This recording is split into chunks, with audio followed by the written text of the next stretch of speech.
Je suis à la Porte d'Ors. La Porte d'Ors, c'est une des deux portes d'entrée de la ville du Château d'Oléron. Le Château d'Oléron est une place forte. La différence entre une place forte et une citadelle, c'est que la citadelle est essentiellement militaire, alors qu'une place forte peut contenir une population civile.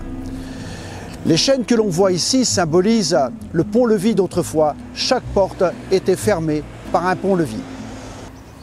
Chacune de ces portes avait un octroi. Celui de la Porte d'Ors va servir plus tard de gendarmerie jusqu'encore récemment. Quant à celui de la Porte d'Aulus, un tonnelier va l'occuper pendant quelque temps, puis l'octroi de la Porte d'Aulus sera rasé.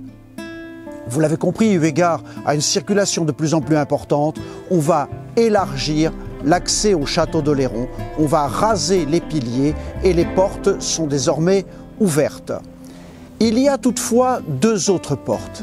La porte des pêcheurs, mais celle-là est appelée également fausse porte car elle n'est pas considérée comme une porte d'accès à la ville. Et une autre petite porte, la passerelle qui, elle, permet d'aller de la ville intramuros jusqu'à la plage, mais cette entrée, elle, ne sera ouverte que dans les années 50, comme en témoignent ces deux photos.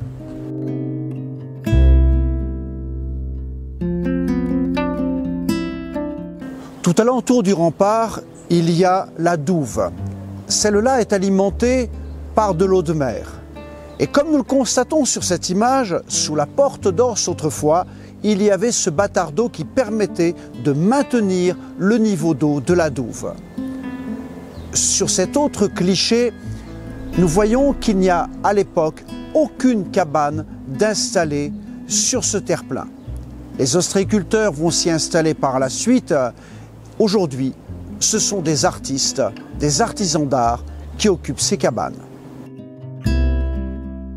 Aujourd'hui, les portes de la ville vous sont grandes ouvertes. Vous êtes les bienvenus au Château d'Oléron.